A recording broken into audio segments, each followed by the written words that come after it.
Bill सही है ये, इसमें कोई दिक्कत नहीं है, इसका हम समर्थन करते हैं, लेकिन इसमें कुछ एक छोटे मोटे जो संशोधन है वो भी होने चाहिए। साथ में इसके साथ जो है क्लिनिकल इस्टेब्लिशमेंट एक्ट का जो मर्ज करना चाहिए, जो सिस्टम यही रहे कि भाई जो है चिकित्सा विभाग के जितने भी कर्मचारी हैं, आप देखिए, आप बड़ी बड़ी बातें करते हैं और जो गवर्नमेंट हॉस्पिटल्स हैं उनका जो है जैसे कुछ गवर्नमेंट के भी साथी लोग समर्थन कर रहे हैं, कुछ प्राइवेट सेक्टर के भी जो कर्मी हैं, चिकित्सा कर्मी, वो सपोर्ट कर रहे हैं। तो ऐसे में मैं उन सबसे भी ये कहना चाहता हूँ कि एक बार इन जितने भी बड़े हॉस्पिटल्स के मालिक हैं, इनसे ये बात भी आप पूछना कि प्राइवेट हॉस्पिटल्स में जो शोषण हो रहा है कर्मचारियों का, जो सबसे ज्यादा जो पैरामेडिकल हो, चाहे नर्सेज हो, चाहे अदर फार्मासिस्ट हो, चाहे जो भी स्टाफ है वहां पे काम करते हैं, जैसे कोई स्वीपर हो या फोर्थ क्लास हो, गार्ड हो, सबकी जो सैलरी है 5-5, 7-7 हजार में आप लोग शोषण कर रहे हो, तो आपको बार बार आपको क्या सारा सिस्टम आपको ही खाने के लिए दे दें?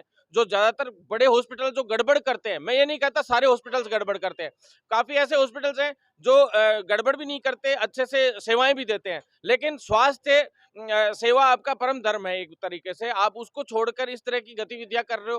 भाई आंदोलन के 50 तरीके हम लोग कर सकते हैं, लोग हमारी आंखों के सामने मर रहे, हमें सोचने की बात है ये, हमें आगे बढ़कर लोगों की मदद तो करनी चाहिए। हम सेवाएं इतनी ज्यादा वो कर दे कि सरकार खुद सहानुभूति करके हम लोगों को जो है हमारा अधिकार दे, लेकिन ये नहीं है कि भाई हाँ ठीक है, जो राइट टू हेल्थ बिल है इसकी लगभग जान तो निकाल दी गई थी, क्योंकि फर्स्ट वार्ता हुई थी उस वक्त, हालांकि इसमें बहुत ज्यादा गलत पॉइंट्स थे, लेकिन उसके पश्चात जो 2-3 बार वार्ताएं हुई उसके पास काफी समाधान हुए हैं इसमें। अब तो इसमें बिल में वैसे भी कोई गिनी चुनी चीज ही ऐसी बची है जिसमें जो नेगेटिव चीजें हैं, बाकी जो है माहौल इस तरह से क्रिएट करना थोड़ा सही नहीं है। आंदोलन कीजिए, आंदोलन हम भी कर रहे हैं, आंदोलन हम इन प्राइवेट हॉस्पिटल्स के खिलाफ भी हम मोर्चा खोलेंगे। पहले भी 5 बड़े हॉस्पिटल्स, दुर्लभ जी से लेके महावीर कैंसर हॉस्पिटल से लेके Mahatma Gandhi hospital, Escorts Fortis hospital, Narayana hospital, Manipal hospital, सभी हॉस्पिटल एक बार हमने भी कई दिन तक जाम किए थे, लेकिन ऐसा नहीं था कि भाई सेवाएं नहीं दी हो, उसकी जगह पे दूसरे साथियों को भी आगे किया गया था कि भाई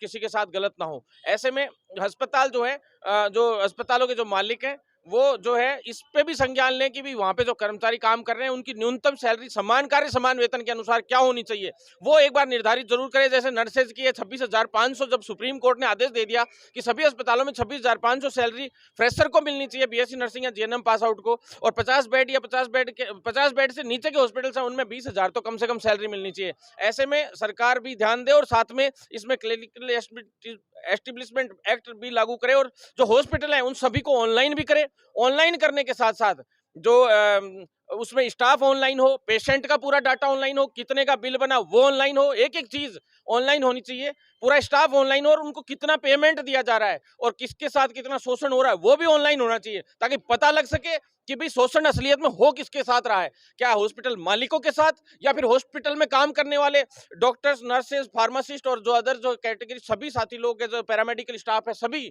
जो साथी लोग हैं उनके साथ शोषण हो रहा है या फिर इन मालिकों के साथ शोषण हो रहा है। देखिए बेस्ट, काफी हद तक ये बिल अच्छा है, जनता के लिए अच्छा है, जनता के लिए बिल बनाया गया है, अच्छी चीज है। हम लोगों से भी इसमें सुझाव मांगे गए थे और हम इसका हालांकि समर्थन करते हैं, लेकिन इसमें कुछ संशोधन होने चाहिए, जिसमें मैंने आपको क्लियर बता दिया कि सैलरी का जो संशोधन है, एक तो ये सैलरी जो है ऑनलाइन की जाए, पूरे पेशेंट्स का और सारा डाटा ऑनलाइन किया जाए, और जो इमरजेंसी में जो सेवाएं हैं वो तो हमारा परम धर्म है कि कोई भी आ जाए, चाहे एक्सीडेंट केसेस आए चाहे अदर केसेस आए, इस तरह के, तो इनमें तो हमें खुद को आगे बढ़कर चलाकर ये सारा काम करना चाहिए। ऐसे आपके कुछ साथी हमारे ऊपर दबाव अगर जा सकता था तो इतने दिन में बना सकते थे, दबाव किसी सूरत में नहीं बनाया गया और दबाव में हम आने वाले भी नहीं हैं। हमने जो चाहा वो हमने लिया।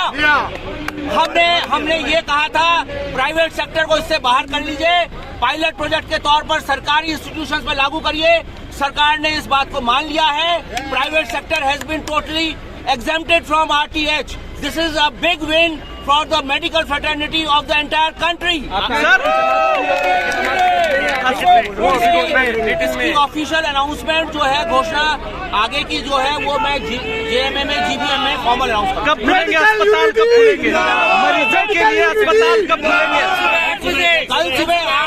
कल सुबह 8 बजे से सारे प्राइवेट अस्पताल, सारे डॉक्टर अपने रूटीन काम पर वापस लौट आएंगे। अच्छा सर, आज की रैली को महारैली कहेंगे या विजय जुलूस के तौर पे देख रहे हैं आप? सभापति महोदय, इलाज करते रहते हैं प्राइवेट हॉस्पिटल, डेड हो जाता है, बिल लाज और डेड बॉडी देंगे, क्या न्याय संगत है? आप न्याय संगत मानते हैं इसको? प्राइवेट हॉस्पिटल इस तरह का कृत्य भी करते हैं, उनके खिलाफ भी हमको इस तरह का एक्शन लेना पड़ेगा। उसका तो डेड बॉडी होगी, इलाज हो गया, लाखों 20-40 लाख का बिल बन गया, कहां से देगा गरीब आदमी? उसकी डेड बॉडी रोक लेते, उसके लिए कोई नहीं कहता। हमको जनता का पक्ष लेना चाहिए, हमको सबको यह जनता ने भेजा है। जो भी चीज हम कहेंगे, मेरे कोई किसी तरह की लाग लपेट नहीं है, पर मेरे को ध्यान है जोधपुर की घटना का है। जयपुर में 10 हॉस्पिटल बता दूं जिस तरह की चीटिंग करते हैं लोगों के साथ, हम उन पर भी कार्रवाई करेंगे बिल पास होने के बाद। रूल्स में हम कहीं भी नहीं करेंगे, हमारे सारे हॉस्पिटल रखेंगे, चिरंजीवी वाले रखेंगे, और हम देखेंगे जो हमने जिनको रियायती जमीन दी है, जिनको कम कीमत पर जमीन दी है, उनको भी इसमें जोड़ेंगे हम अस्पताल, चाहे कोई कितना बड़ा हो, इलाज करना पड़ेगा। इसलिए ऐसे सरकार को डराने की ये डॉक्टर कोशिश नहीं करें कि हम आंदोलन कर देंगे। करे आंदोलन, कौन मना करता है? कौन मना करता है? अरे बिल आपकी सबकी सहमति से सेलेक्ट कमेटी को भेजा था, आपकी सबकी सहमति से सेलेक्ट कमेटी ने रिपोर्ट बनाई है, इसलिए हम चाहते हैं ये बिल सर्वसम्मति से पास हो। ये जनता, प्रदेश की जनता की इच्छा है।